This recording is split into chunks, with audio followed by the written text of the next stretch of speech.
Good morning, Minecraft gamers, and welcome back to another exciting episode of Fun with FlapJack Hardcore Minecraft. In today's episode, I am going to be working on my sugarcane farm. So I'm going to take some of the sugarcane and go inside of my little hobbit den and build myself a machine. I'm actually going to build it twice, mirrored versions of itself, so that I believe if I succeed in how I want to put this together, then my farm will fit into this little room.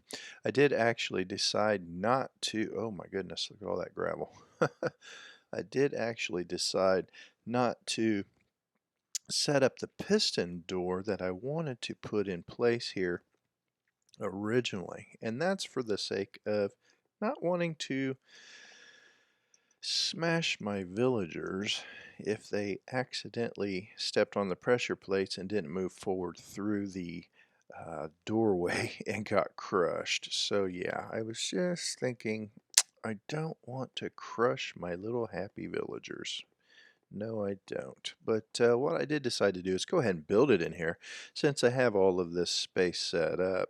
But when you come in to start this, you want to place a block one airspace gap above the floor, because behind it you're going to actually have a little trough placed for water to flow into. And I'll show you why in just a second. But on either side of the block, place a redstone torch. And then it doesn't really matter. Uh, you place two sand blocks. One will be above a torch and one will be above the center block, and it can be on either side. Doesn't make a single bit of difference at this point in building the machine. But on the back side, you'll place blocks behind those redstone torches, which will hold the redstone dust for the machine. This is going to toggle the power back and forth. On the back side of the sand, you can place any type of block that can be waterlogged. Fence posts are nice. Fence posts let you splash the water into them, and down goes the little bit of water. So let's see. Then what we want to do is we want to take the sticky pistons, and one of the sticky pistons is going to be connected directly to the side of the sand block, and then one is not. So you just have to set yourself up with a way be able to place a piston facing into that sand block there.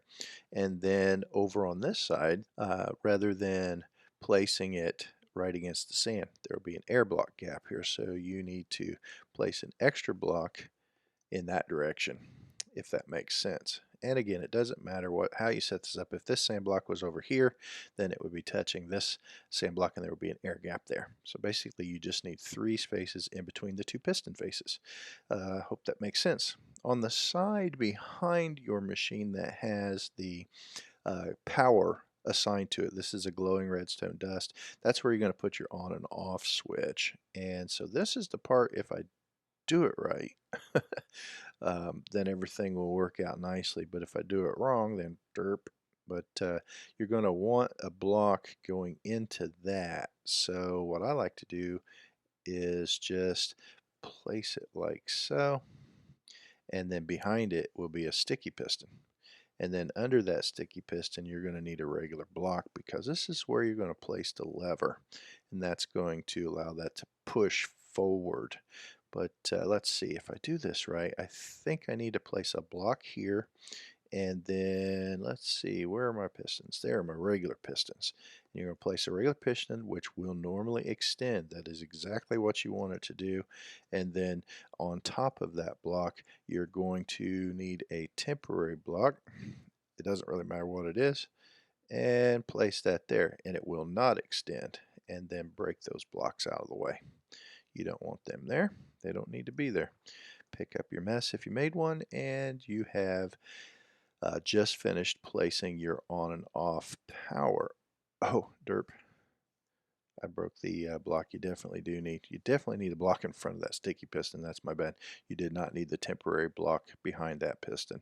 Now, in the exact same location as these two pistons, you're going to need to place pistons on this side. So what you can do is just go to the side of the redstone dust that isn't powered, place a piston, and then on top of that piston, place a block, because from this side, you're going to place a piston on top of that block.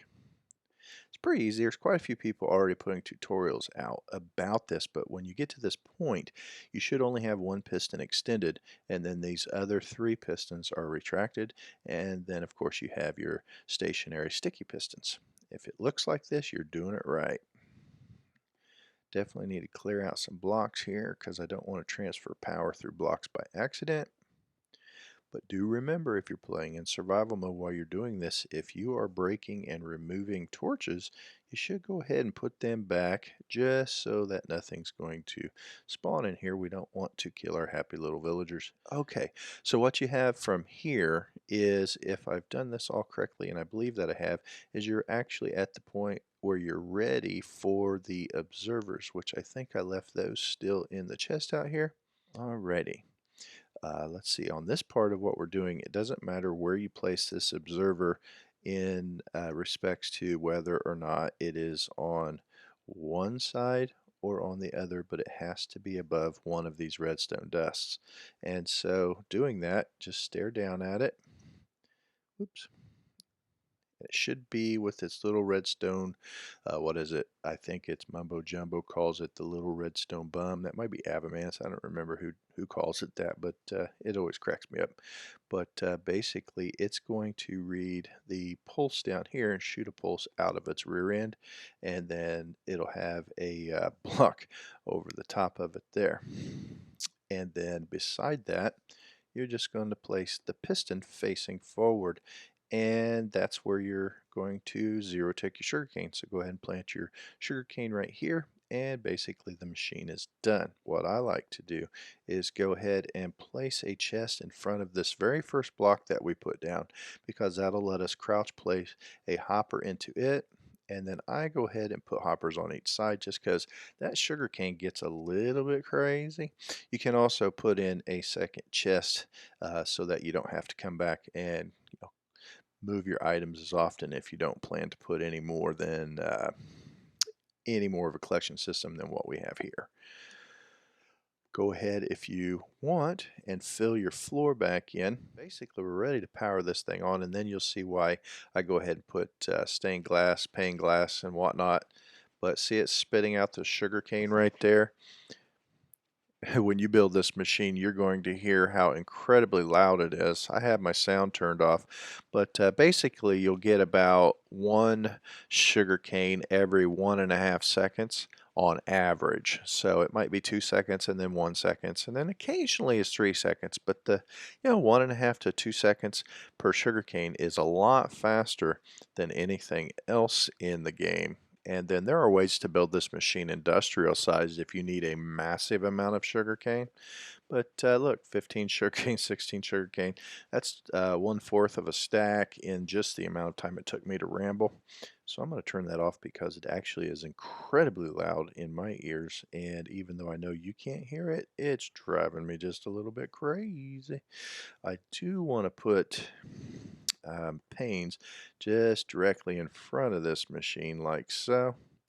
And I know I said I was going to build 2 of these, but yeah, I'm thinking I may just build the one and see if it gives me enough sugarcane to satisfy my single player world needs, because I'm guessing it probably will. Looks like that's going to work just fine, exactly the way it is. And if you leave this thing run for 30 minutes to an hour, don't forget to shut it off, because it is a lag creating monster. But if you leave this thing run for about 30 minutes or so, you're going to have quite a bit of paper. Whatever 30 minutes is divided by roughly 1 every 2 seconds, you're going to get about 30 stalks a minute. So that's quite a bit of sugar cane that will stack up pretty quickly for your paper trading needs and all of your, I don't know, I guess if you need a lot of sugar for speed potions. So before I wrap up this video, I thought I might go ahead and jump in here and show you what the room looks like now that it's all finished and dressed out. And then I have been able to not only produce quite a bit of paper, as you can see, pretty quickly. I've been able to trade for my emerald needs and such with my mending and my unbreaking 3 villagers, but inside of my, whoops, I should have used pressure plates. Inside of my room here, I have a few extra chests set up beside the machine, and then of course the collection system itself is all dressed out, and I filled the room in with stone brick blocks because I like those. And down there's my little nifty little lever to fire up the machine. So basically it's all lit up, and of course torches are removed, and the really pretty lanterns have been replaced so that the aesthetics of the room are nice. Like I had mentioned at some point, I wanted to put piston doors in here, but I just didn't want to risk crushing these guys to death. So yeah, hopefully you've enjoyed this quick tutorial on how to put this thing together. Again, it's not my design, and zero ticking's been around for years, but this is one of my favorite designs. So yeah, definitely check out my other videos on my channel and catch up with me. Subscribe if you haven't, because you'll get notifications on when I upload the next videos in my hardcore series. Thanks for watching.